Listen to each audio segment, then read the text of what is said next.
Saya mencermati perhitungan quick count, walaupun ini tidak hasil akhir, merupakan satu proses penghitungan.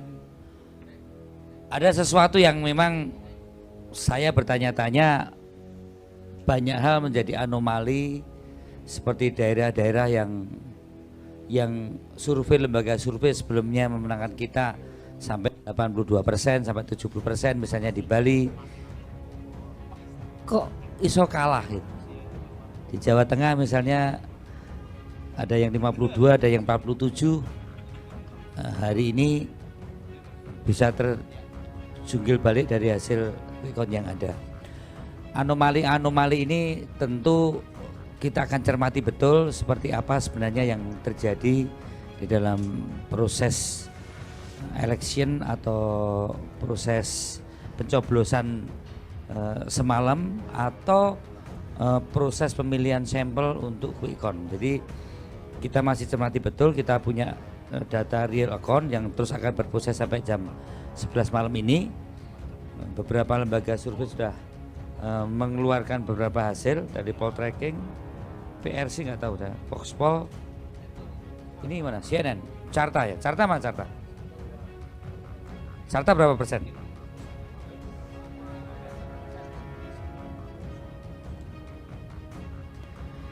Ada satu anomali lagi,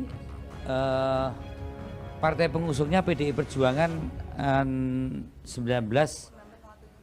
sampai 20, Pak Ganjar pada posisi 16, ini juga satu anomali. Belum berapapun perolehan dari Perindo, perolehan dari P3, perolehan dari Hanura. Satu yang cukup anomali juga. Kenapa? Apa mendesainnya itu keblondroan itu kan? Keblondroan loh, ternyata sesuatu yang tidak korelatif antara perolehan partainya dengan perolehan capresnya dimanapun selalu lebih besar dari partai pengusungnya.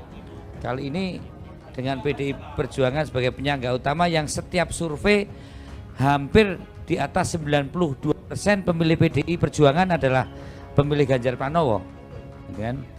Tetapi sekarang tinggian perolehan PDI Perjuangan daripada Pak Ganjar Pranowo, ini juga anomali yang kita bertanya-tanya.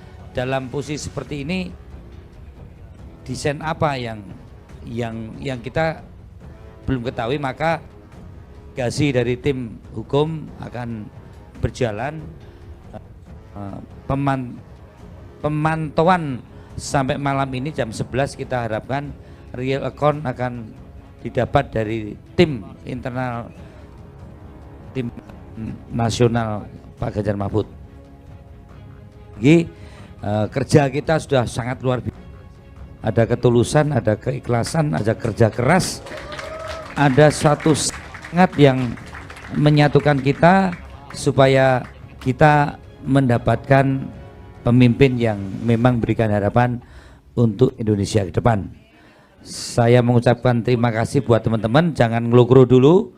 Ini ada proses perhitungan yang secara bertahap dan kita juga akan pantau terus perhitungan dari quick count ini seperti apa yang sebenarnya terjadi. Anomali, apakah pemilihan sampel untuk menentukan pengambilan perolehan suara itu ada sesuatu yang memang terdesain secara konstruktif masif atau seperti apa? Karena kok yang terjadi hampir semua lembaga survei ini juga jadi pemikiran, apakah ada agentnya begitu untuk mendapatkan supporter misalnya kumpul kemudian ditentukan seperti apa, atau sudah ketemu daerahnya, kan tidak hari ini ditentukan, bisa 2 hari 3 hari sebelumnya ditentukan sampel pengambilannya, kemudian digarap dulu. Ada satu kecenderungan yang masih kita cermati. Hitungan satu putaran itu awal muawal memang bisa kita cermati, bisa terjadi karena ada hal yang terstruktur, tersistematif dan masif. dengan keterlibatan beberapa oknum, juga sembakonisasi, dan juga berbagai hal-hal yang menyangkut mempengaruhi keputusan pemilih di luar originalitas dirinya di dalam melihat pemimpin ke depan.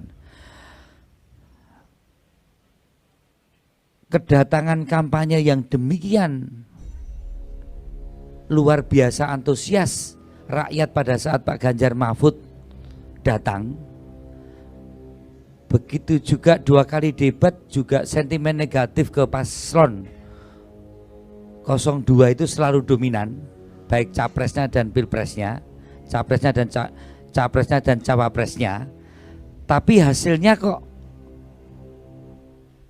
berbanding terbalik ini. Ini yang saya sebut anomali-anomali yang masih kita cermati.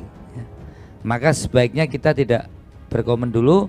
Tadi sudah ditegaskan kepada seluruh jajaran tim pemenangan nasional, daerah, relawan, jangan bereaksi dulu. Jangan bereaksi, untuk kita tetap jaga kondusif. Kita akan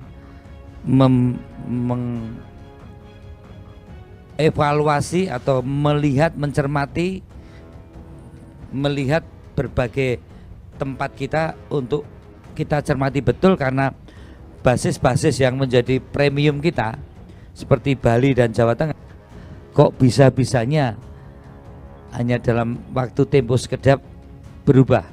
Bahkan saya pun sebagai ketua tim penjadwalan tidak menjadwalkan kampanye besar di Bali, karena hasil surveinya di atas 82% masyarakat Bali memilih Pak Ganjar. Bahkan ketua tim pemenangan daerahnya Pak Iwayan Koster mengatakan sudah, kalau ada waktu untuk daerah lain, Bali tidak perlu didatangi Pak Ganjar dan Pak Mahfud. Itu menunjukkan optimisme dari tim kampanye kawan-kawan daerah maupun hasil survei per provinsi dari berbagai lembaga survei. Hari ini di Bali pun kita kalah dengan 02, satu yang tidak masuk akal dan anomali. Ini saja teman-teman, saya kira terima kasih atas kehadirannya. Kita tunggu hasil perhitungan real account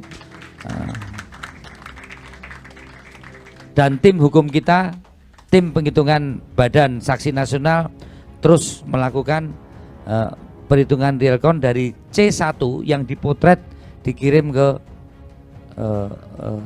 tim penghitungan secara nasional. Terima kasih.